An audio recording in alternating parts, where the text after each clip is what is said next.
Hello student, स्वागत करता हूं एक और सांख्यिकी के जो है वीडियो में।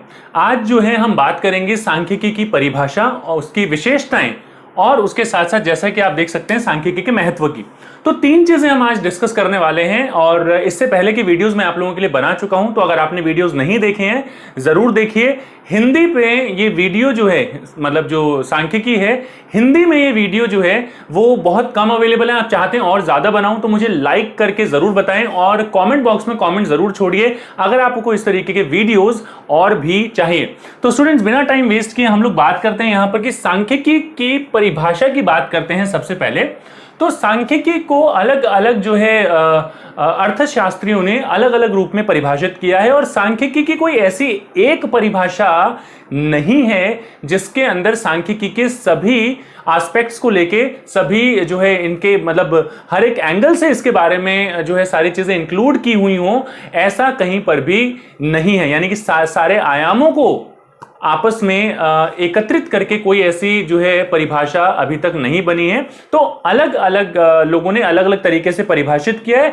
इसे दो प्रकार से आप परिभाषित कर सकते हैं। पहला, इसे परिभाषित कर सकते हैं एक वचन के रूप में। जब भी आप बात करते हैं एक वचन के रूप में, तो एक वचन के रूप में सांख्यिकी की परिभाषा का मतलब होता है कि सांख्यिकी विधियां। अब सांख्यिकी विधियां क्या होती हैं? तो सांख्यिकी की विधियों से जो है इसका तात्पर्य होता है एक वचन के रूप में, जैसे कि आंकड़ों का संकलन, आंकड़ों का वर्गीकरण, आंकड़ों का प्रस्तुतिकरण, आंकड़ों का विश्लेषण एवं आंकड़ों का निर्वचन। यानी कि संकलन, वर्गीकरण, प्रस्तुतिकरण, विश्लेषण एवं निर्वचन, तो इन सारी चीजों को हम बोलते हैं एक वचन के रूप में सांख्यिकी। तो इस तरीके से आप इसे परिभाषित कर सकते हैं एक वचन के रूप में। तो आंकड़ों को जब एकत्रित किया जाता है, इकट्ठा किया जाता है, उनका वर्गीकरण किया जाता है, अलग अलग वर्गों में उसको जो है बांटा जाता है, अलग अलग समूहों में बांटा जाता है, उनके जो है क्वालिटीज के आधार पर प्रस्तुत किया जाता है। अलग अलग जो है बार डायग्राम हो सकते हैं, आपका पाई चार्ट हो सकता है, जो है सारणी के थ्रू जो है इसे प्रेजेंट किया जा सकता है। विश्लेषण यानी कि जब आप इसका विश्लेषण करते हैं कि कौन ज्यादा कौन कम, कितना ज्यादा कितना कम। और निर्वचन यानी कि जब इससे आप जो है अंततः जो भी आप इससे जो है रिजल्ट निकालते हैं उसको हम निर्वचन बोलते हैं। यहां पर इसकी बात कर सकते हैं बहुवचन के रूप में। तो बहुवचन के रूप में आपको तीन चीजें ध्यान रखनी है यहां पर कि ये जो है आंकड़ों या समंकों का समूह होता है। यानी कि कोई एक आंकड़ा या कोई एक समंक जो है सांख्यिकी नहीं बनाता। तो आंकड़ों का समूह होना चाहिए जिन्हें संख्यात्मक रूप में व्यक्त किया जा सके, यानी कि संख्या के रूप में व्यक्त करना अति आवश्यक है और जिसकी तुलना की जा सके। तो ये तीन चीजें, पहली आंकड़ों का समूह होना चाहिए, दूसरा संख्यात्मक तथ्य होने चाहिए और तीसरा ये तुलनीय भी होने चाहिए, यानी कि तुलना योग्य भी होने चाहिए। तो अगर ये तीन चीजें हैं, ये सांख्यिकी है। अगर ये तीन चीजें नहीं है और तीनों का होना जरूरी है, तो अगर तीनों चीजें नहीं हैं तो ये सांख्यिकी नहीं है। आप उदाहरण की सहायता से समझ सकते हैं, जैसे कि राम के बालों की लंबाई जो है वो 2 इंच है, श्याम के आंखों का रंग जो है वो काला है और मोहन का जो वजन है वो 60 किलो है। तो तीनों ही सिचुएशंस में आप देख सकते हैं कि आंकड़ों का समूह है, जी हां आंकड़ों का समूह है, समंकों का समूह है, संख्यात्मक रूप में व्यक्त है, जी हां संख्यात्मक रूप में व्यक्त है, लेकिन यहां पर आंखों का रंग नहीं लेते हैं हम, जो है उसका पैमाना ले लेते हैं, प्लस माइनस जो भी जिस तरीके से व्यक्त किया जाता है, +2 -2 0 1 जो भी है, तो संख्यात्मक रूप में व्यक्त है। लेकिन इनकी तुलना नहीं की जा सकती। क्यों नहीं तुलना की जा सकती? क्योंकि बालों की लंबाई, वजन और आंखों की दृष्टि जो है, तो उसका जो पैमाना है, उन तीनों को आप जो है तुलना नहीं कर सकते हैं जब तक ये सारी की सारी इकाइयां एक समान नहीं हो सकती या एक समान नहीं होती। एक और उदाहरण ले लीजिए। हम अगर बात करें कि आपने जो है बाजार से 1 लीटर तेल खरीदा, 1 मीटर कपड़ा खरीदा, तो मीटर और लीटर हो गया है। और मान लीजिए आपने 1 किलो दाल खरीदी। अब तीनों जो हैं वो आंकड़ों का समूह है, क्योंकि दो या दो से ज्यादा आंकड़े जब होते हैं तो उनको समूह कह सकते हैं। संख्यात्मक रूप में भी प्रदर्शित किया गया है 1 किलो, 1 लीटर, 1 मीटर, लेकिन तुलना नहीं की जा सकती क्योंकि समान इकाइयां नहीं है। अब मैं कुछ आपको और एग्जांपल देता हूं। मैं कहता हूं राम के पास 100 रुपए हैं और श्याम के पास 200 रुपए हैं। अब यहां पर ये समंकों का समूह है, आंकड़ों का समूह है, संख्यात्मक रूप में भी इसकी अभिव्यक्ति की जा सकती है और तुलना भी की जा सकती है कि राम के पास 100 रुपए हैं, श्याम के पास 200 रुपए हैं, कितने ज्यादा कितने कम, इस तरीके से तुलना भी की जा सकती है। तो आंकड़ों का एक समान होना अति आवश्यक है। हम कहते हैं गाय के 4 टांगे हैं, ये कोई सांख्यिकी नहीं हुई, सिर्फ एक तथ्य है, सांख्यिकी नहीं बोलेंगे। गाय के 4 टांगे हैं और श्याम की जो है 2 टांगे हैं। तो श्याम एक व्यक्ति है, गाय एक पशु है, दोनों का आप जो है तुलना करेंगे तो यहां पर समूह भी है, संख्यात्मक रूप में भी प्रदर्शित किया जा सकता है और तुलना भी की जा सकती है, तो यह सांख्यिकी होगी।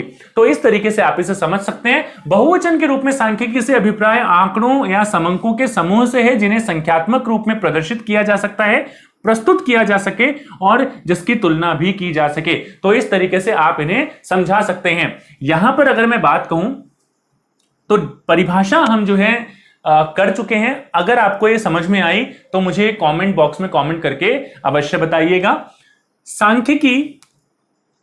सांख्यिकी की बहुवचन संज्ञा के रूप में विशेषताएं। अब ये जो प्रश्न है ये आपके परीक्षा के दृष्टि से, परीक्षा के दृष्टिकोण से अति आवश्यक, अति महत्वपूर्ण प्रश्न है। तो इसको आप बड़े ध्यान से समझिए और एक्सप्लेन करने की कोशिश कीजिए। इसको जो है विवेचना इसकी करनी है आपको।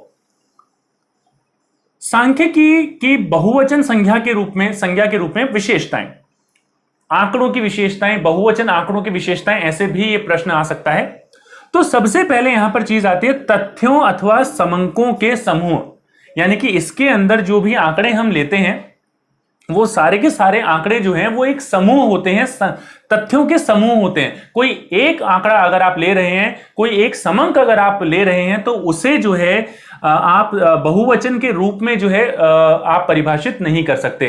बहुवचन के रूप में सांख्यिकी नहीं बोलेंगे। जैसे कि मैंने आपको उदाहरण भी दिए हैं ऊपर, आप बोलते हैं कि गाय के 4 टांगे हैं, तो एक एकल जो है समंक है, एक समंक है, ये समूह नहीं है। लेकिन आप जब कहते हैं गाय के 4 टांगे होती हैं और व्यक्ति की, इंसान की जो है 2 टांगे होती हैं, तो यहां पर हम जो है एक समूह की बात कर रहे हैं। तो आंकड़ों का समूह होना चाहिए, समंकों का समूह होना चाहिए। एक समंक को सांख्यिकी नहीं कहा जाता।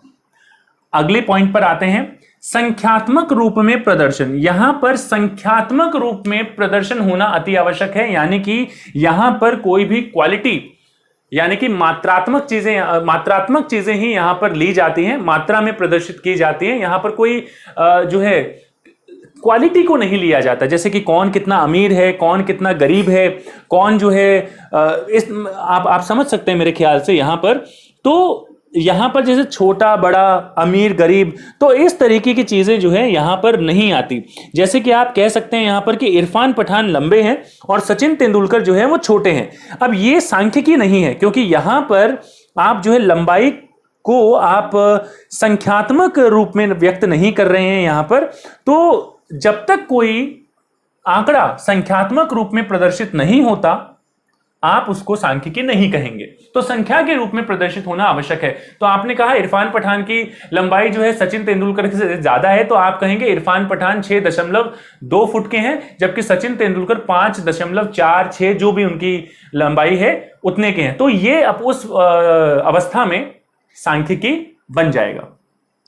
अनेक कारणों से प्रभावित। देखिए, जो सांख्यिकी आंकड़े होते हैं, बहुवचन संज्ञा के रूप में जो आंकड़े होते हैं वो अनेक कारणों से प्रभावित होते हैं। अब जैसे कि आप बात करें पूर्ति की, अब पूर्ति की अगर आप बात करें तो पूर्ति प्रभावित होती है उसकी स्वयं की कीमत से, जो है, और बाकी वस्तुओं के, संबंधित वस्तुओं की कीमतों से, फर्मों की संख्याओं से, फर्मों के उद्देश्य से, आगतों के मूल्य से। तो बहुत सारी ऐसी चीजें हैं। इसको थोड़ा सा आसान भाषा में भी आप समझ सकते हैं। जैसे कि अगर मैं बात करूं उत्पादन की, तो उत्पादन जो है वो केवल किसी एक चीज से प्रभावित नहीं होता। किस प्रकार का जो है परिवेश है, किस प्रकार की मिट्टी है, किस प्रकार की जो है सिंचाई की सुविधाएं हैं, आपके जो है उर्वरक कितने दे रहे हैं, कितने नहीं दे रहे हैं। तो ये सारी चीजें उसमें सम्मिलित की जाती हैं जो एक से ज्यादा कारणों से प्रभावित होती हैं। तो यहां पर जब हम सांख्यिकी की बात करते हैं तो सांख्यिकी कभी भी एक कारण से प्रभावित नहीं होती, यह अनेकों कारणों से प्रभावित होती है। तो इसको जो है हम बोलते हैं कि सांख्यिकी तथ्य जो है वो अनेक कारणों से प्रभावित किए जाते हैं। नेक्स्ट जो है पॉइंट है यहां पर, वो है उचित मात्रा में शुद्धता। कि जब भी हम बात करते हैं सांख्यिकीय तथ्यों की, तो यहां पर उनमें उचित मात्रा में शुद्धता का होना अनिवार्य है। अगर ये जो है निर्भर करता है इस प्रकार की चीजों पर कि आपने आंकड़ों का संकलन किस प्रकार से किया है, आपने उनका वर्गीकरण किस प्रकार किया है। तो इन सारी चीजों पर, किसी आंकड़ों की शुद्धता जो है इन सारी चीजों पर निर्भर करती है कि उसका उद्देश्य क्या है, जो आप अनुसंधान आपने किया है उसकी प्रकृति क्या है, और जितने आंकड़ों से आपने जो है, जितने जो आपका अनुसंधान आपने किया है उसका जो है आकार कितना बड़ा है कितना छोटा है, बड़ा होगा तो और किस प्रकार से आपने इकट्ठा किया है, तो ये सारी चीजें जो है शुद्धता को मापती हैं। यानी शुद्धता इन सारी चीजों पर निर्भर करती है। पूर्व निश्चित उद्देश्य, आप जब भी कोई सांख्यिकीय आंकड़े एकत्रित करते हैं ये हमेशा किसी पूर्व निश्चित उद्देश्य के लिए किए जाते हैं। जैसे कि उदाहरण के लिए समझ लीजिए, आप स्कूल जाते हैं, एक पूर्व निश्चित उद्देश्य है आपका, स्कूल जाते हैं पढ़ने के लिए। कोई व्यक्ति काम पर जाता है कमाने के लिए, एक पूर्व निश्चित उद्देश्य है। पूर्व यानी पहले, निश्चित यानी कि पहले से निर्धारित उद्देश्य। तो जब भी आप इस तरीके के आंकड़े एकत्रित करते हैं, आपको पता होता है या पता होना चाहिए अनुसंधानकर्ता को कि वो किस लिए ये आंकड़े एकत्रित कर रहा है। इसके बाद आते हैं एक दूसरे के संबंधित रूप में होना। यानी कि एक दूसरे से संबंधित रूप में होना मतलब कि एक दूसरे के साथ में आपस में तुलना की जा सके। आंकड़ों, अगर आंकड़े एक प्रकार के नहीं होंगे जो, तो उनकी तुलना नहीं की जा सकेगी। तो आंकड़े जो हैं, जो भी सांख्यिकी आंकड़े होते हैं उनकी तुलना की जा सकती है। जैसे कि इरफान और सचिन का एग्जाम्पल मैंने दिया। यहां पर किसी भी रूप में जो है आप जैसे चाइना और इंडिया का एग्जाम्पल ले सकते हैं। चाहे तो आप पॉपुलेशन के रेफरेंस में बात करिए, चाहे आप जो है घनत्व के रूप में बात करिए, तो यहां पर तुलना की जा सकती है। तो तथ्य जब समान होते हैं तो उनकी तुलना अपने आप ही हो जाती है। गणना तथा अनुमान, देखिए कई बार ऐसा होता है कि आप जो है प्रत्येक, जो भी अनुसंधान करता है, आंकड़े एकत्रित करता है, वो प्रत्येक इकाई से जाके पूछता है, आंकड़े एकत्रित करता है। लेकिन ये तभी जो है हो सकता है जब आपका जो है जितना आप जो आप आंकड़े एकत्रित करना चाहते हैं उसका आकार क्या है। अगर आकार बड़ा है तो आप गणना, आकार छोटा है तो गणना का उपयोग करेंगे।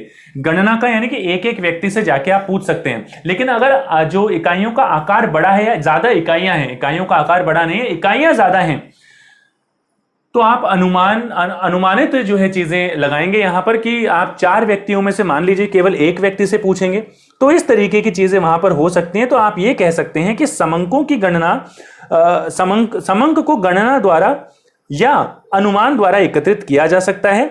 अगर अनुसंधान का क्षेत्र विस्तृत है, बहुत ज्यादा बड़ा है, तो अनुमान जो है अनुमान विधि ज्यादा वहां पर उपयुक्त होगी।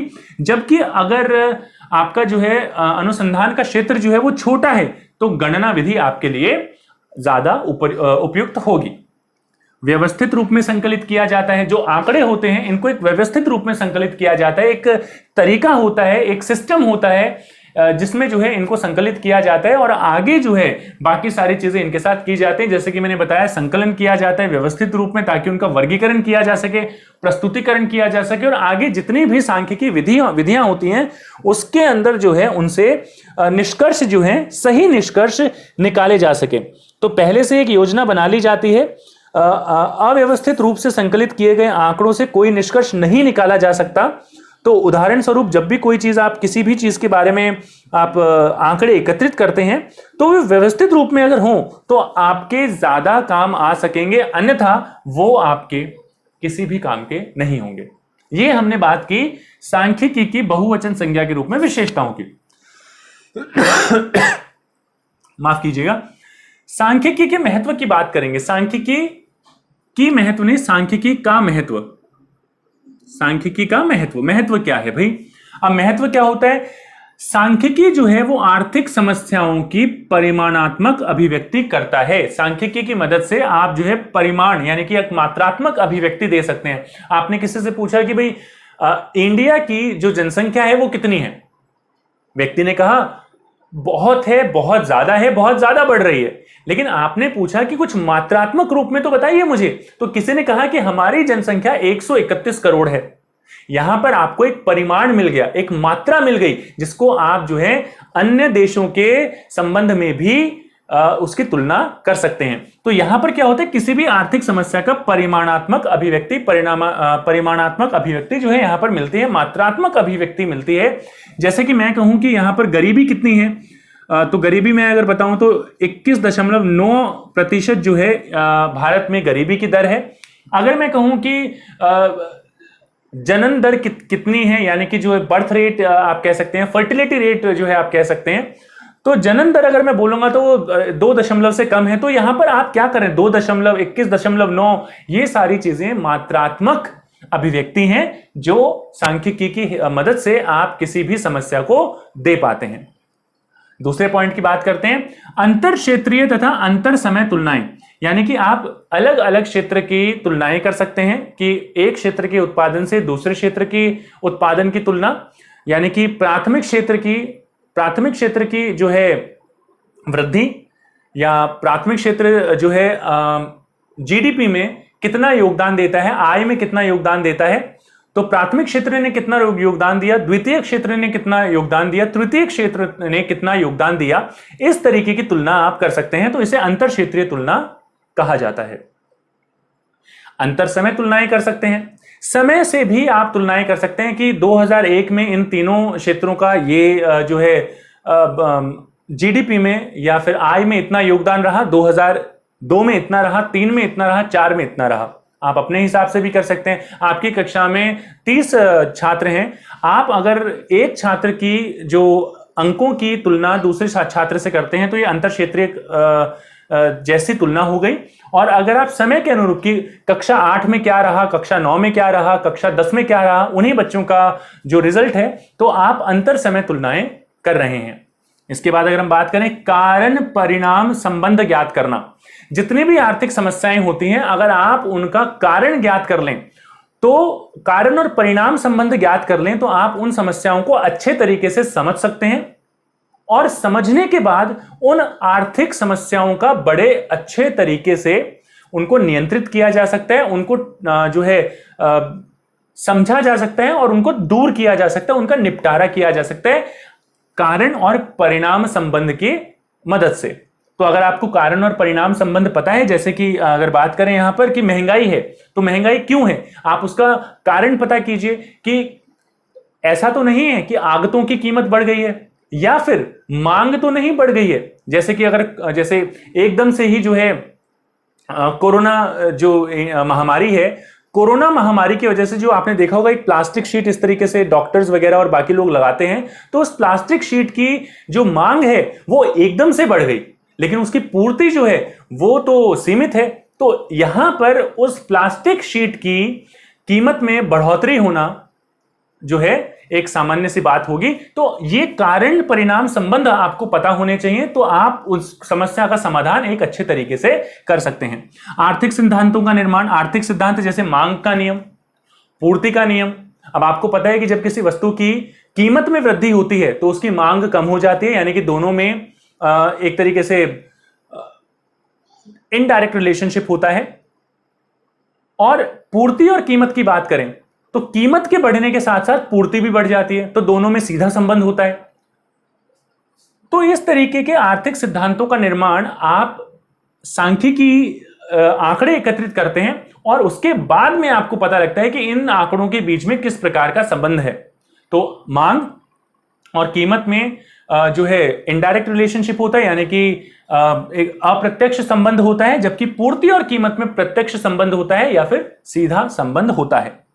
आर्थिक भविष्यवाणी, आप सांख्यिकीय आंकड़ों की मदद से आर्थिक भविष्यवाणी भी कर सकते हैं। आर्थिक भविष्यवाणी जो है ये पंडित की तरह हाथ देखना और इस तरीके से चीजें नहीं होती।